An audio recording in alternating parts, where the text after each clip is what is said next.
সবথেকে বেশি টেস্টি এবং কম সময়ে সহজ পদ্ধতিতে কিভাবে বাটা মাছের ঝাল বানাবেন আজকের ভিডিওতে আপনাদের সঙ্গে শেয়ার করব।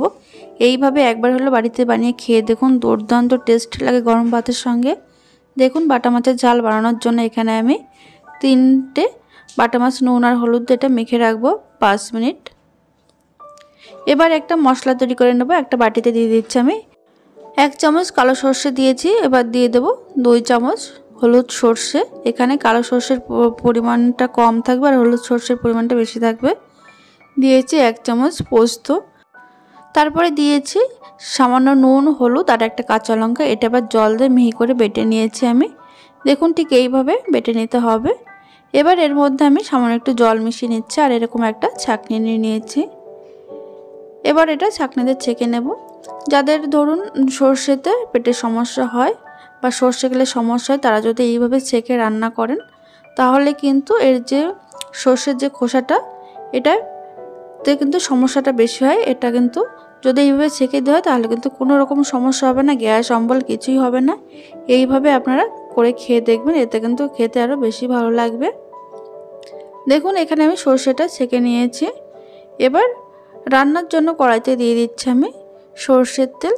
তেলটা ভালোভাবে গরম হয়ে যাওয়ার পর এর মধ্যে সামান্য একটু নুন দিয়ে দিলাম, যাতে করে মাছটা দেওয়ার সঙ্গে সঙ্গে তেলটা ছিটকে না আসে। তেলটা ভালোভাবে গরম হয়ে যাওয়ার পর নুন হলুদ দিয়ে মেখে রাখা মাছগুলো দিয়ে ভেজে নিচ্ছি। তবে এই সর্ষে বাটা মাছ কিন্তু বেশি কড়া করে ভাজবে না, হালকা একটু উল্টে পাল্টে করে ভেজে নেবেন। বেশি কড়া করে ভাজলে কিন্তু এর টেস্টটা কিন্তু একদমই ভালো লাগবে না। দেখুন দুপাশ হালকা করে ভেজে তুলে নিচ্ছি আমি তেল থেকে।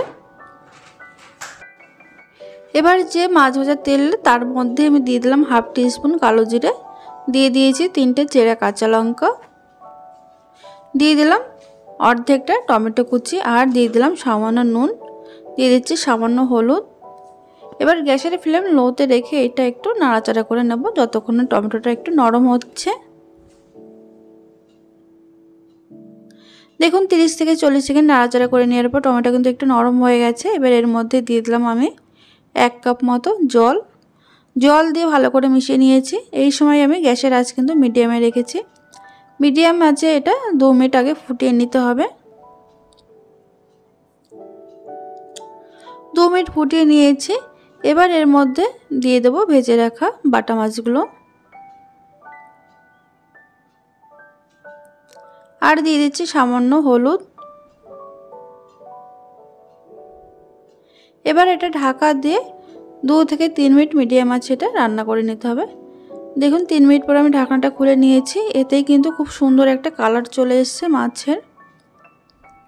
এর মধ্যে কিন্তু আমি কোনো রকম শুকনো লঙ্কার গুঁড়ো ব্যবহার করব না, এমনিতে কিন্তু দুর্দান্ত একটা কালার এসছে। এবার যে বেটে রাখা ছেঁকে নেওয়া যে সর্ষেটা ছিল সেটা আমি এর মধ্যে দিয়ে দিলাম। দিয়ে মাছের সঙ্গে খুব ভালো করে মিশিয়ে একটু উল্টে পাল্টে নেওয়ার পর এটা 2 থেকে 3 মিনিট মিডিয়াম আঁচে এটা রান্না করে নেব, লো টু মিডিয়াম আঁচে। 2-3 মিনিট পর রান্না করার পর গ্রেভিটা কিন্তু অনেকটাই কমে এসেছে আর মাছটা কিন্তু খুব সুন্দরভাবে সুসিদ্ধ হয়ে গেছে। উপর থেকে কিছুটা পরিমাণে ধনেপাতা কুচি আর 1 চামচ কাঁচা সর্ষের তেল দিয়ে ভালো করে মিশিয়ে এটা ঢাকা চাপা দিয়ে গ্যাসটা অফ করে দেব। তারপরে এইভাবে আমি মিনিমাম 5 মিনিট রেখে দেবো। তারপরে পরিবেশন করার জন্য কিন্তু একদম রেডি হয়ে যাবে।